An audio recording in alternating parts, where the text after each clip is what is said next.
If Life is a Game, These Are the Rules by Cherie Carter Scott, abridged, read by Vincent Bagnall. Life has often been compared to a game. We're never told the rules, unfortunately, nor given any instructions about how to play. We simply begin at go and make our way around the board, hoping we play it right. We don't exactly know the objective of playing, nor what it means to actually win. That is what 10 Rules for Being Human is all about. These are the guidelines to playing the game we call life. But they are all so much more than that. These rules will provide you with a basic spiritual primer for what it means to be a human. They are universal truths that everyone inherently knows but has forgotten somewhere along the way. They form the foundation of how we can live a fulfilling, meaningful life. Each rule presents its own challenge, which in turn provides certain lessons we all need to learn. Lessons are what you learn when you come up against problems that need to be solved and issues that need to be exercised. Every person on the planet has his or her own set of lessons to learn that are separate and unique from everyone else's, and these lessons, as you will see in Rule 4, will reappear until they are mastered. The 10 rules for being human are not magic, nor do they promise 10 easy steps to serenity. They offer no quick fix for emotional or spiritual ailments, and they are not fast-track secrets to enlightenment. Their only purpose is to give you a roadmap to follow as you travel your path of spiritual growth. These rules are not the oppressive rules and regulations that tell us what we should or should not do or think or say. These rules are not mandates, but rather guidelines as to how to play the game. There's nothing you absolutely must do. The moment you arrived here on this earth, you were given a body in which to house your spiritual essence. The real you is stored inside this body. All the hopes, dreams, fears, thoughts, expectations, and beliefs that make you the unique human that you are. Though you will travel through your entire lifetime together, you and your body will always remain two separate and distinct entities. The purpose of this body is to act as the buffer between you and the outside world and to transport you through this game we call life. It also acts as a teacher of some of the initial and fundamental lessons about being human. And if you are open to all the lessons and gifts your body has to offer you, it can impart to you valuable bits of wisdom and grace that will guide you along your path of spiritual evolution. It can provide you with the basic knowledge and understanding you'll need to be grounded within it before you can progress onward on your journey. Acceptance.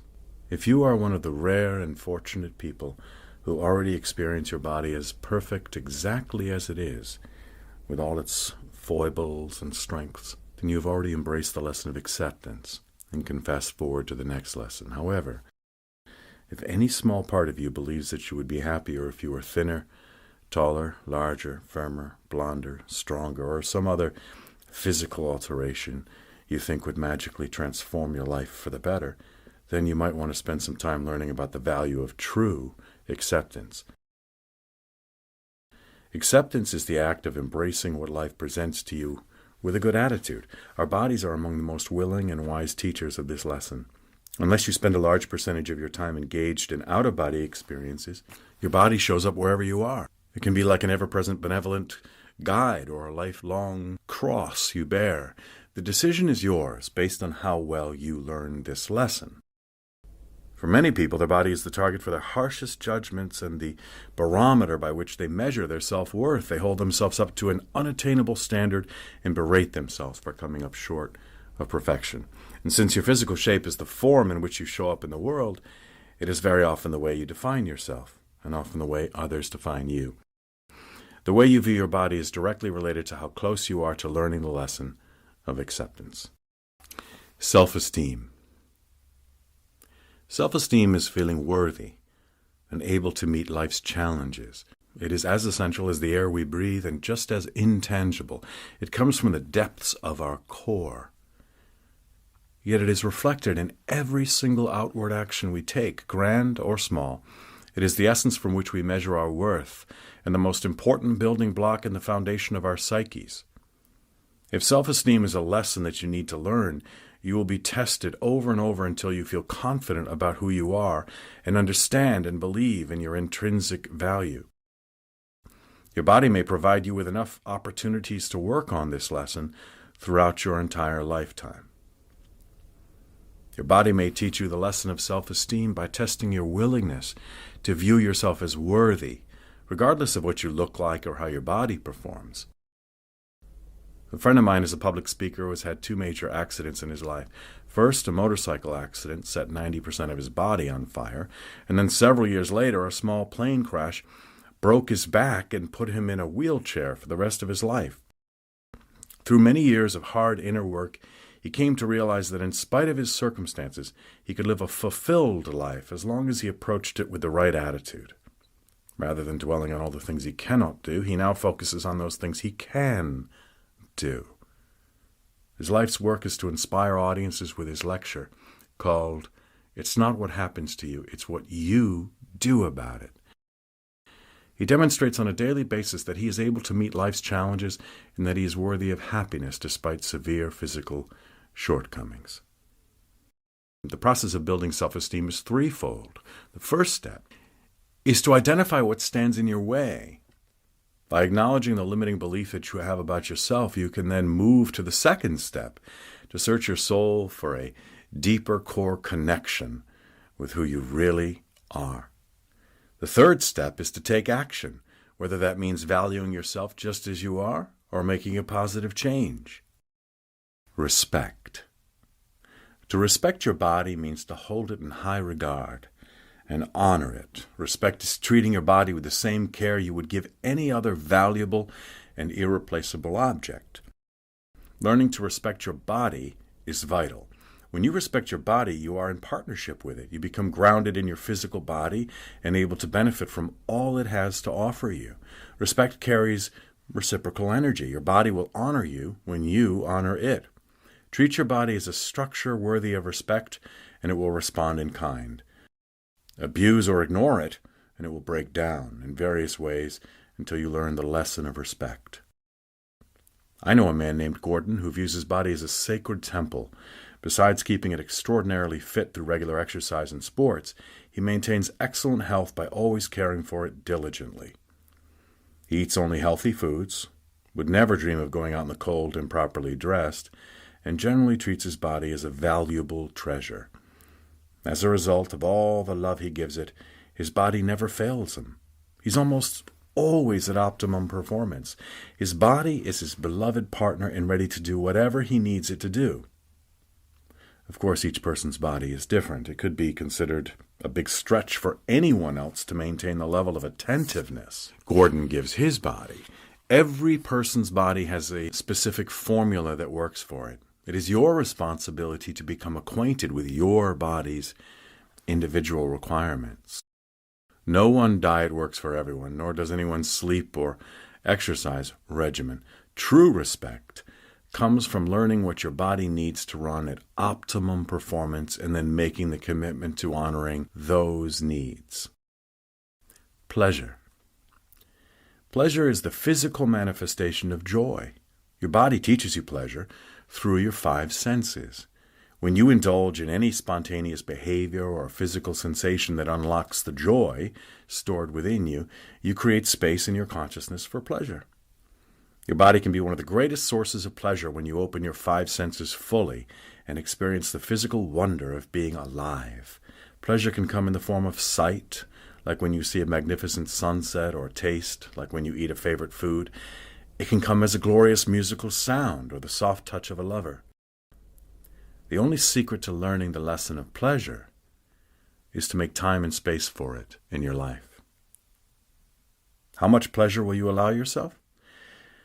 Many people have an invisible quota in their minds for the amount of joy they will permit themselves to experience. They become so busy living life that they view pleasure as a luxury they simply do not have time for. Things like lovemaking or playing take a back seat to the everyday motions of living. However, your life simply will not work as well when you deny yourself pleasure. You may find yourself living a rather colorless life if you do not pause every now and then to indulge your senses. Pleasure is like the oil that keeps the machine of your life running smoothly. Without it, the gears stick and you will most likely break down. Sometimes I forget the importance of pleasure as I race through the demands and commitments of my life.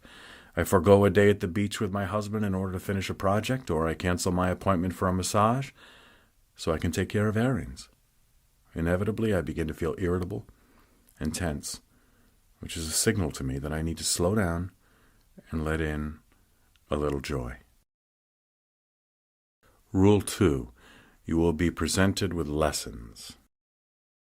Openness. Openness means being receptive. Life will present you with innumerable lessons, none of which will be useful to you unless you recognize them and are open to their inherent value. These lessons will show up every day of your life, and as difficult as some of them may be, you need to change your perception and come to see them as gifts or guides along your path toward living as your authentic self. I have watched hundreds of people in my workshops experience the profound transformation that comes when they understand that every event in their lives occurs to teach them something about themselves. When you accept the lessons that life brings you, no matter how unpleasant or challenging they may be, you take the crucial first step toward finding your true self and your purpose. You begin to cultivate the essential attitude of openness. I'm often asked how people can recognize their lessons. My response is that each person's lessons are always self-evident. It's just a matter of what lenses the person is wearing at the time. If they're wearing the lenses of resistance, they may become angry or bitter, and this stubbornness will prevent their personal growth. If they are wearing the lenses of openness and clear discernment, they will gain a deeper understanding of what different life situations can teach them. Choice.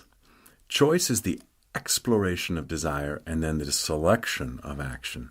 In every moment, you are choosing either to align yourself with your own true path or to veer away from it. There are no neutral actions.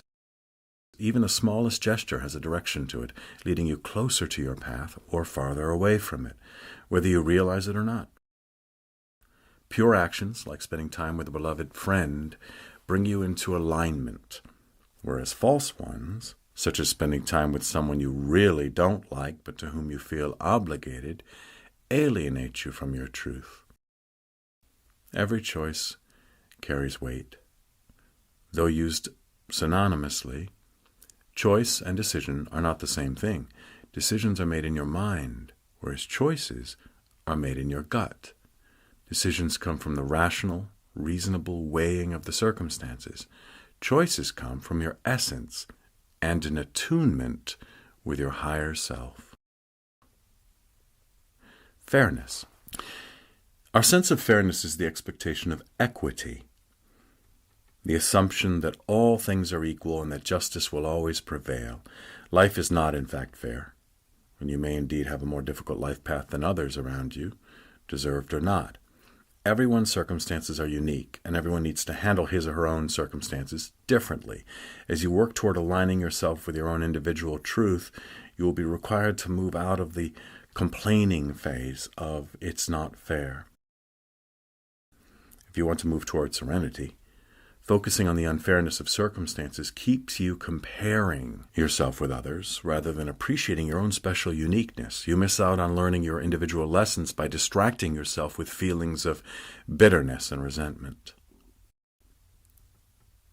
Grace. Grace is one of those intangible qualities that is difficult to describe but easy to recognize. Those who possess grace seem to walk effortlessly through life. They give the illusion of glowing from within, and that glow is apparent to everyone around them. To live in a state of grace means to be fully in tune with your spiritual nature and a higher power that sustains you. Grace comes when you're able to move from your lower self, where your ego dictates the path that should be rightfully yours, to your higher self, where you are able to transcend your ego and expand into your greater good. It comes when you shift from a me-centered reality to an understanding of the bigger picture. Grace comes when you understand and accept that the universe always creates circumstances that lead every person to his or own true path, and that everything happens for a reason, as part of a divine plan. Rule 3. There are no mistakes, only lessons. Compassion. Compassion is the act of opening your heart. To live in a state of compassion means you approach the world with your emotional barriers lowered and your ability to connect with others intact. Compassion is the emotional glue that keeps you rooted in the universality of the human experience, as it connects you to your essence and to the essence of those around you. We do not all walk around with our hearts wide open all the time. However, doing so would leave us overwhelmed and in emotional danger. If I kept my heart open and exposed while watching the 6 o'clock news every night, I would most likely never recover from the rush of helpless and hopeless feelings created by all the tragic stories. Sometimes it is necessary to keep your emotional barriers up as a way to protect yourself. The key to learning the lesson of compassion is realizing that you are in control of the erection or destruction of those barriers that create distance between you and others. You can choose to dissolve those barriers when you want to connect with the heart of another human being. You can also choose to limit others' access to your heart when you need to, by forming judgments that separate you from that which you are judging. Forgiveness. Forgiveness is the act of erasing an emotional debt. As you move from compassion to forgiveness, your heart is already open and you engage in a conscious and deliberate release of resentment. Perceiving past actions as mistakes implies guilt and blame, and it is not possible to learn anything meaningful while you are engaged in blaming. There are 4 kinds of forgiveness. The first is beginner forgiveness for yourself. Not long ago, I got lost on the New York subway.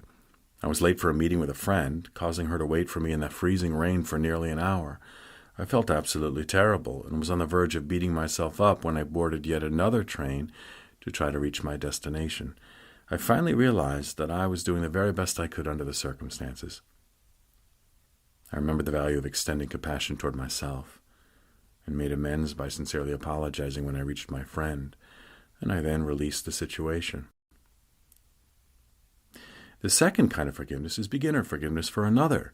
This is where you need to forgive someone for a moderate transgression.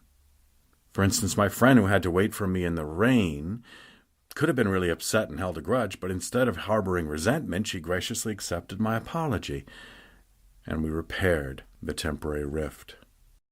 When I asked her to tell me how she forgave me so quickly, she said she knew I didn't intend to make her wait. The third kind of forgiveness is advanced forgiveness of yourself. This is for serious transgressions, the ones you carry with deep shame. When you do something that violates your own values and ethics, you create a chasm between your standards and your actual behavior, which compromises your integrity. You need to work very hard at forgiving yourself for these deeds so that you can close this chasm and realign with the best part of yourself. The last and perhaps most difficult kind of forgiveness is the advanced forgiveness of another. Everyone I know has been morally wronged or severely hurt by another person at some time in his or her own life to such a degree that forgiveness seems impossible. However, harboring resentments and revenge fantasies only keeps you trapped in victimhood. It is only through forgiveness that you can erase wrongdoing and clean the slate. Ethics. So you made what you perceived to be a mistake. You eventually forgave yourself, made amends, and released the situation from your mind. You will still be left with one lingering lesson: the importance of ethics. Morality is conforming to the established standards of right and wrong that have been set by the society in which you live. But ethical codes are not universal. There is no one set of guidelines that works for everyone around the world, since what we may consider morally wrong in one culture might be acceptable in another. For some, ethics are defined by religious laws. For others, moral codes arise from lessons learned in school or from parents. Most people in our culture were raised with the golden rule: do unto others as you would have them do unto you. At its most basic, ethics involves choosing right or good behavior in your relationship with others. You are constantly strengthening your ability to choose between right or wrong. While we have basic ethics instilled in us and know what is right and what is wrong in our hearts, life throws many situations at us where what is right is not always apparent. Humor. The lesson of humor means learning to invite levity and amusement into situations that might otherwise be disastrous. If you are going to view the hardships that happen to you or the slip-ups you make as lessons rather than mistakes, a sense of humor will prove helpful. When you learn to laugh at your mishaps, you are able to instantaneously transform perceived bad situations into opportunities to learn something about the absurdity of human behavior, most especially your own. Humor and laughter are also tremendously important in relationships. Sharing a good laugh with someone does wonders. A friend of mine told me that once, when she and her husband were having a disagreement, he made a face that struck her as so comical she burst out laughing. They both realized how silly they were being as they were able to share a laugh and resolve their inner conflict with a new perspective. As Victor Borg said, laughter is the closest distance between two people. Lesson 4. A lesson is repeated until learned. Awareness. Awareness is the process of becoming fully conscious. Awareness can trickle into the corners of your mind slowly as you clean out the cobwebs, or it can dawn suddenly the moment you become cognizant of your patterns and begin to see yourself objectively. However, it is attained. It is like a light bulb being switched on that illuminates the dark pockets of your unconscious mind. It is the first step to facilitating any change you wish to make in yourself. Cultivating awareness is a lifelong process. Every moment presents you with the opportunity to remain awake or to slip into unconscious behavior. Now, we can walk through life on automatic pilot, or we can pay attention and behave in a conscious manner. The key to learning awareness lies in tracing the root of your behavior so you can identify the beliefs that cause you to repeat the same patterns. Once you identify the patterns, you can then work on releasing them through willingness. The opportunity to learn the lesson of awareness is presented each time you feel a sense of discontent in your life. With every desire for a shift on your path or vision of something different comes the chance to look within and ask yourself, what is the truth of what I want? What change do I want to make? The answer that arises to those questions will provide you with the awareness you need to move forward in your process of change. Willingness. The real secret to being able to change is the willingness to do so. If you are to make any progress at all in excavating yourself from the cycles that entrap you, you must first identify the patterns that keep you stuck. Then you can begin to release the old behaviors. If you truly want to change, you will choose to do it and make a commitment to the process of it. However, if you rely on the thought that you should change, you will make the decision to do so, and then you will feel the pinch of sacrifice. Following the current trends, the advice of friends, or the wishes of family members result in decisions. Following your inner compass results in choice. Perhaps the change you wish to make is to stop smoking. If you truly want to stop, then you choose to do so, and you make a commitment to quitting. However, if you just have the nagging feeling that you should quit, you might then decide to do so and thus end up feeling like you are making a sacrifice by quitting. Or perhaps you think you need to begin an exercise regime. If you truly want to do this because you want to become healthy or more fit, then you will viscerally make the choice to do so, and you will have a much easier time making a commitment to your new routine. Remember, want leads to choice, wish leads to commitment, should leads to decision, which leads to sacrifice. Causality. Causality is the acknowledgement that you are the source of your manifestations. In other words, everything that you attract into your life is coming to you because of something you are projecting out into the world. And you are therefore responsible for drawing to you all of your circumstances. It's difficult to give up the idea that circumstances just happen to you, as opposed to because of you or your behavior. By remaining an innocent victim of fate, you do not have to acknowledge that you are in any way responsible for what befalls you, and you can continue to hide deep within the vortex of your patterns. Think back to your friend, the perfectionist, who consistently attracted sloppy men into her life. As she and I discussed her pattern, she began to consider the possibility that she was projecting something out into the world that was attracting these men. Perhaps it was that she was so well put together and groomed that they gravitated toward her so that she could reinforce their identity as slobs by comparison. Or perhaps it was simply an issue of chemistry.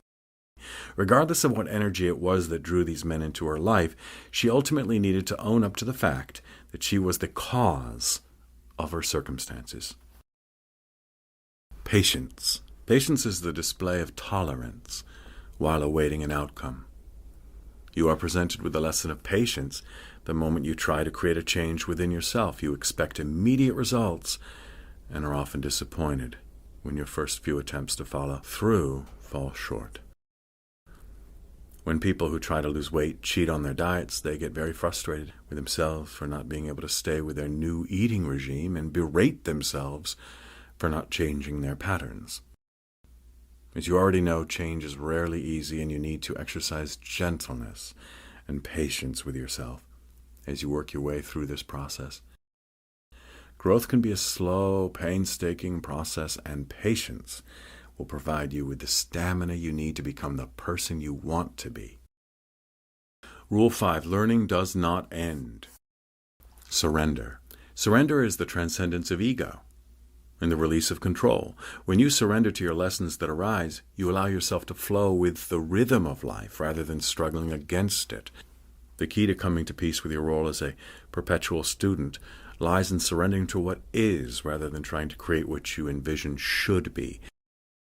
If resistance has often been a theme throughout your life, then surrender will appear in your curriculum. If you are one of those people who always have to do things his way or possess a strong, willful ego, then surrender will seem like defeat to you. But surrender only signifies defeat in war. In life, it signifies transcendence. Commitment. Commitment means devoting yourself to something or someone and staying with it, no matter what. If you look at anyone who is a good student, you will see a shining example of commitment.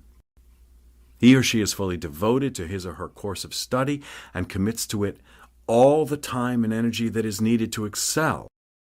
As you come to embrace your role as a matriculating student, you need to make a commitment to yourself and the universe to learning and mastering all your lessons. If you have this lesson in your life path, it will show up as an inability to make choices or to stick to choices already made. It might start with a difficulty in choosing ice cream flavors, grow into a dilemma about how to spend your free time, then get compounded by where to live. If you still haven't learned the lesson by adulthood, it could manifest in ambivalence about marrying the person you've been dating for 8 years. Humility. A person with humility has a confident yet modest sense of his or her own merits, but also an understanding of his or her limitations. The moment you think you have seen everything or know it all, the universe senses arrogance and gives you a great big dose of humility. You must give up on the idea that you can ever become so enlightened that you have nothing left to learn. Zen masters know that even for them, learning never ends. Humility is the lesson that stings, for along with it usually comes some kind of loss or downfall. The universe likes to keep things in balance. So when an inflated ego ignores civility and patience, it introduces humility as a way to bring the ego back down to earth. And though the sting feels like a wound at the time, it really is just a poke from the higher power to keep you balanced. Flexibility. Flexibility is defined as being adaptable to change. In the course of your lifetime, you will be tempted to try to hold on to what is, when in fact what is only a temporary phase that evolves almost immediately into what was. It is essential that you learn to bend and flex around every new circumstance, as rigidity robs you of the opportunity to see the freedom of new possibilities. In order to truly embrace your role as a student of life, you need to cultivate the ability to move easily from knowingness to not knowingness, which in turn moves you from master to student again and again. In other words, you can learn the lesson of flexibility once you are able to flow with what is coming next rather than clinging to the way things are presently. Rule 6, there is no better than here. Gratitude. To be grateful means you are thankful for and appreciative of what you have and where you are on your path right now. Gratitude fills your heart with a joyful feeling of being blessed with many gifts and allows you to fully appreciate everything that arises on your path. As you strive to keep your focus on the present moment, you can experience the full wonder of here. My friend Martin always used to complain about the city of Los Angeles, where he lived for 3 years while getting his doctorate. He complained incessantly about the smog, the traffic, and the expensive lifestyle. Martin was convinced life would be far rosier when he would be able to move to another city. Within a few weeks of finishing his program and earning his degree, Martin packed his belongings and moved to Boulder. Within months of his arrival there, he began to complain about the cold weather, the slow pace, and how much difficulty he was having finding a house that was up to his standards. And suddenly, he regretted that he never appreciated the sunny weather and the exciting lifestyle of Los Angeles. In my last conversation with Martin, I gently pointed out that perhaps this was an opportunity for him to learn the lesson of gratitude by appreciating the splendor of his new city rather than focusing on another there. Gratitude is a lesson that needs to be reinforced often.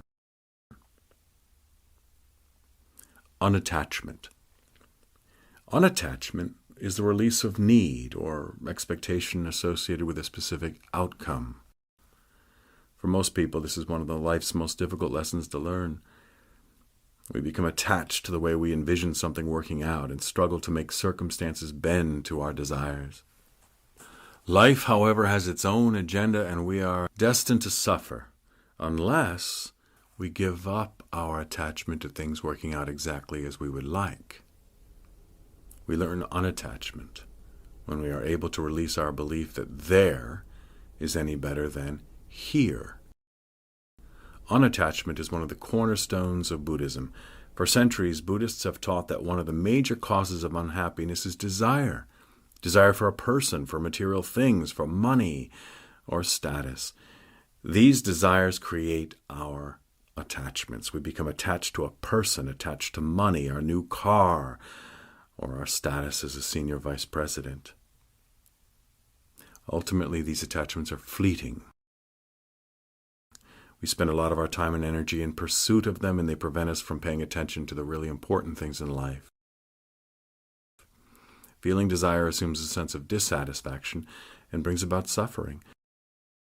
The way to happiness is to eliminate desire, and the way to eliminate desire is to eliminate attachments. Abundance. One of the most common human fears is scarcity. Many people are afraid of just not having enough of whatever it is they need or want, and so they're always striving to get to some point in the future when they finally have enough. They fool themselves into believing that one day they will have everything all set. They will have all the money they need, all the possessions they desire, all the love they crave, all the success they strive for. But is anything ever really enough? Did anyone ever really arrive there? Abundance means that all things are possible and that there is more than enough of everything for everyone, right here and now. As you shift your focus from some point in the future to the present, you are able to fully see the riches and gifts you already have, and thus learn the lesson of abundance. Alan and Linda always dreamed of living the good life. Both from poor working-class families, they married young and set out to fulfill their mutual goal of becoming wealthy. They both worked very hard for years, amassing a small fortune, so they could move from their 2-bedroom condominium to a palatial 7-bedroom home in the most upscale neighborhood in their community. They focused their energies on accumulating all the things they believed signified abundance. Membership in the local country club, luxury cars, designer clothing, high-class society friends. No matter how much they accumulated, however, it never seemed to be enough. They needed to learn the lesson of abundance. Living in the present brings the one thing most people spend their lives striving to achieve: peace. Relaxing into the present moment puts you into the mental and physical state of calm, quiet, and tranquility, and finally gets us off the here, but gotta get there treadmill. If you are in the moment of doing whatever you are doing, then there is no time to examine the gap between your expectation and the reality of how things are, or between where you are and where you think you should be. You are too busy being in the moment to analyze it and find fault with it. One of my favorite movies is Being There, in which Peter Sellers plays the lovable idiot savant Chauncey Gardner. Simple-minded Chauncey lives his life only in the present moment, with absolutely no awareness of anything other than what he sees before him. When an odd twist of circumstances transports him from his beloved garden, which he spent most of his life tending, into a position advising presidents and powerful business moguls, Chauncey merely offers the wisdom he gleaned from tending the flowers and soil. Of course, the rest of the world interprets his simple statements as wise analogies, and he is hailed as one of the greatest minds of our time. Chauncey is peaceful in his simplicity. Life is simple and easy for this man, to whom past and future references have no meaning. He is focused completely on the present moment. Rule 7. Others are only mirrors of you. Tolerance. In Rule 1, you learn the lesson of acceptance, in which you learn to embrace all parts of yourself. Tolerance is the outward extension of acceptance. It is when you learn to embrace all parts of others and allow them to be and express themselves fully as the unique humans that they are. You will need to learn tolerance in order to coexist peacefully with others. Tolerance quiets the inner critic. Live and let live. When I was 16 years old, I remember walking down 57th Street in New York City and being suddenly aware for the first time of a voice in my head talking to me. It sounded like a running commentary on everyone within my field of vision. I heard it broadcasting impressions incessantly, and the majority were far from kind. I realized that I could and did find fault with every single person I passed. The next thought that came to me was, isn't that amazing? I must be the only perfect person in the universe, since everyone else apparently has something wrong with him. But once I realized how ridiculous this sounded, it dawned on me that perhaps my judgments of all these people on the street were reflections of myself, as opposed to some objective reality. I began to understand that what I was seeing about each of them said more about me than it said about each of them. I also realized that perhaps I was judging everyone else harshly as a way to feel good about myself, by perceiving them as too fat, too short, or strangely dressed. I was by comparison thinner, taller, and more stylish. In my mind, my intolerance of them rendered me superior. So I decided to examine each judgment I heard in my head and think of it as a mirror, allowing me to glimpse some hidden part of myself. I discovered that there were very few people whom I viewed as acceptable, and the majority of them were very similar to me. So since I rarely allowed myself to relate to anyone who was not exactly like me, I had put myself into an isolated box. From that day on, I used every judgment as a gift to learn more about myself. So making this shift meant that I had to give up judging the world. Giving up my righteous intolerance meant that I could no longer deem myself automatically superior to anyone, and the result was that I needed to take a good look at my own flaws.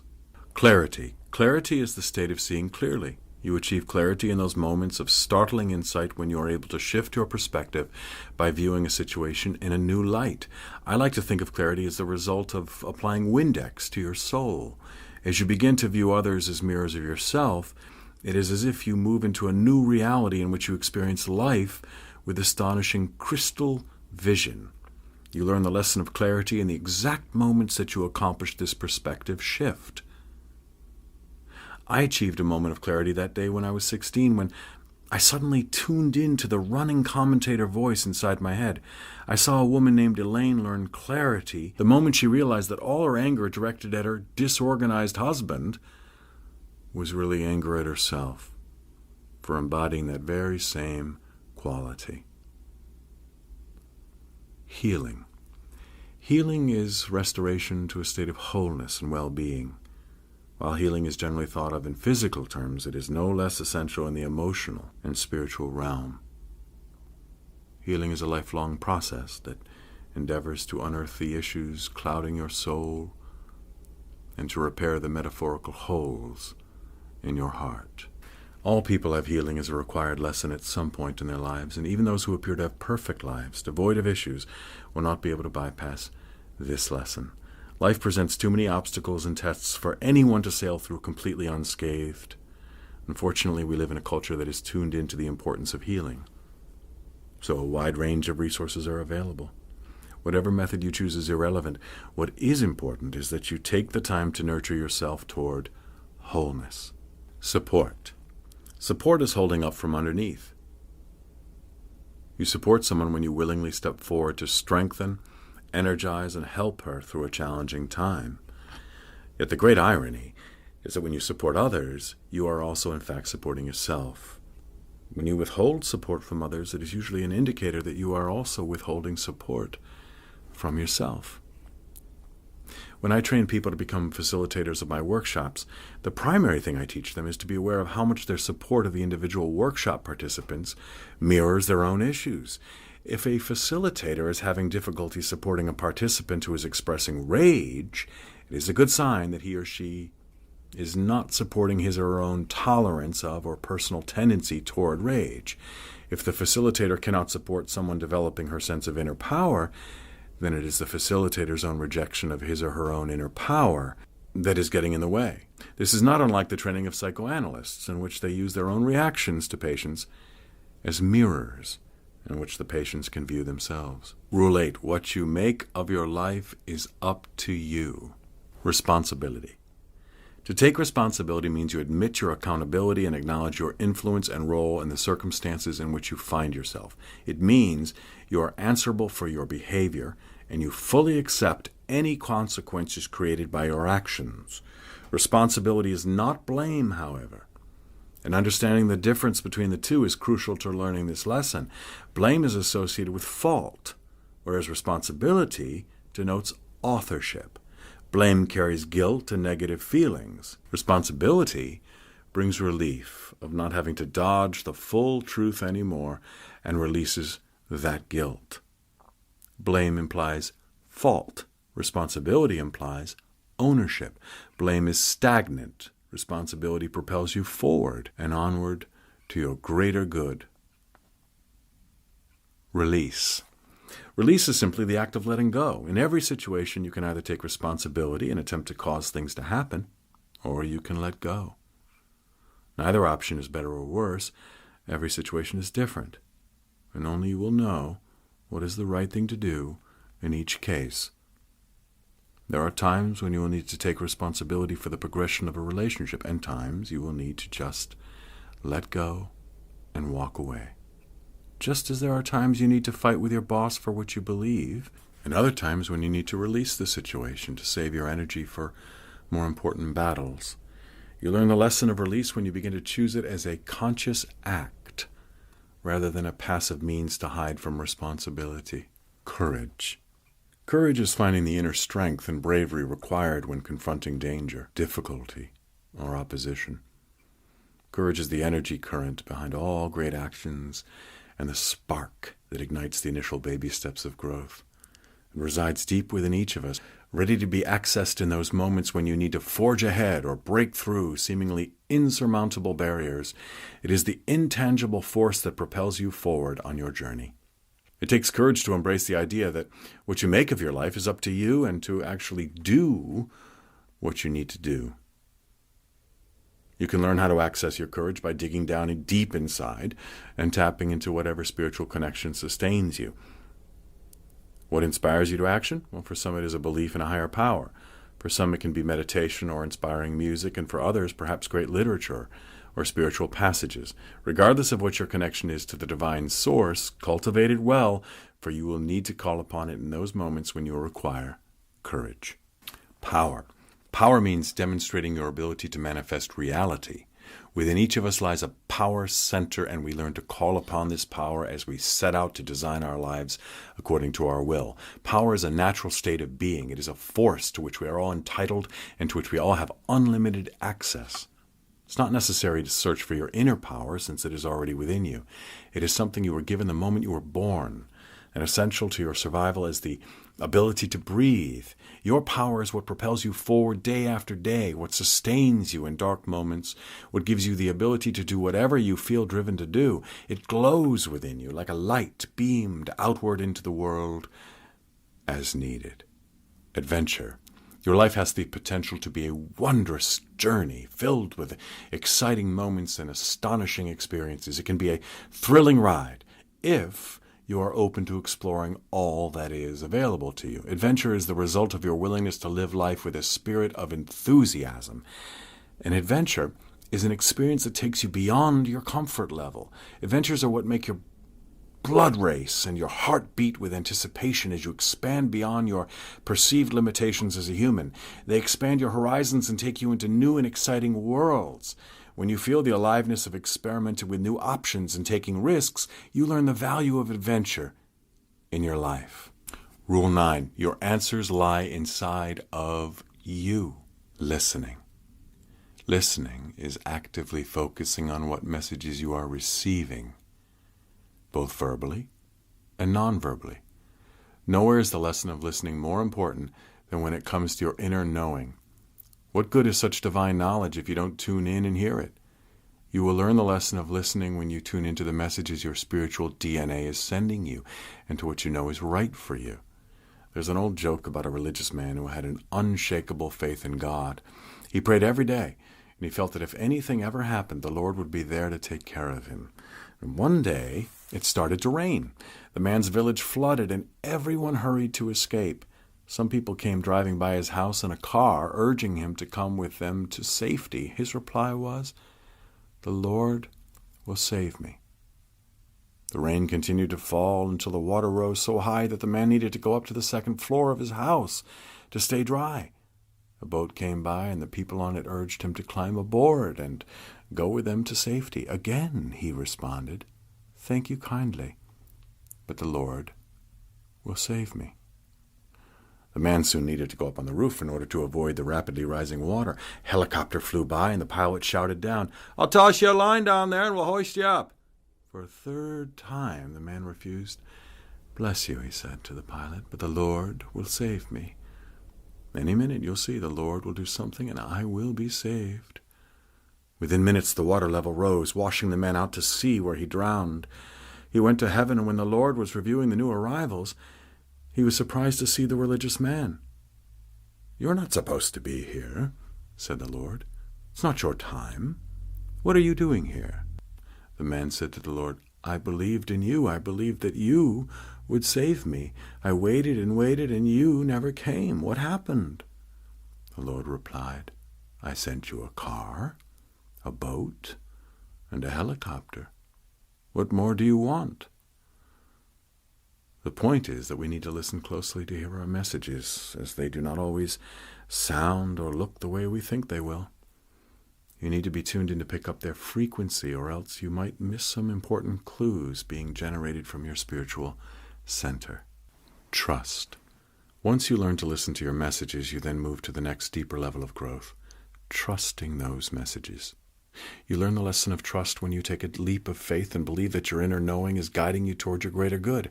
Trust is the attunement of your instincts to know who and what is in your best interest, so that you may rely absolutely on the validity of your messages. The heart of my inner negotiation workshop is encouraging participants to trust their messages.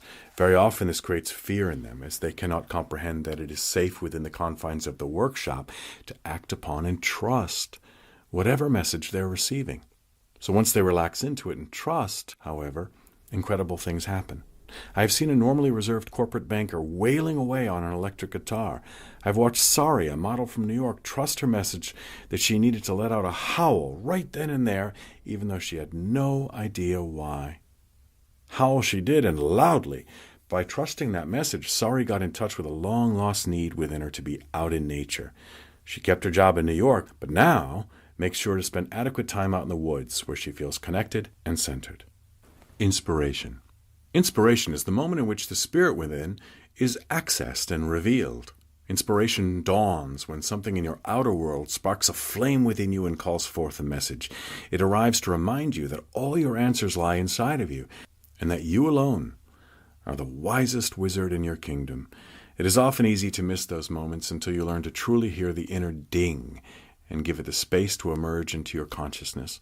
As you move toward honoring your inner knowing, you can more easily recognize those moments of inspiration, many of which can be life-transforming. Spending time in nature can be a wonderful source of inspiration. The natural world has an energy to it that can put you in touch with the deepest parts of yourself. Thoreau spent 2 years alone in the woods so that he could commune with nature and access the wisdom inside him. Rule 10, you will forget all of this at birth. You came into this world already knowing all of the information imparted by these rules. You simply forgot them. Somewhere along your journey from the spirit world to the physical one. Each lesson is like another stone along your life path, and as you travel and learn your lessons, some may look and feel familiar. When something resonates for you and you finally get one of the lessons, you are remembering what you originally knew. When you have an aha moment, you're remembering.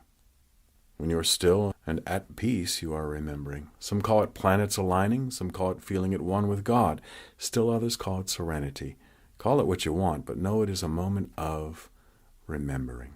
Faith. Have faith in yourself that you will remember your truth and the knowledge stored deep within your soul.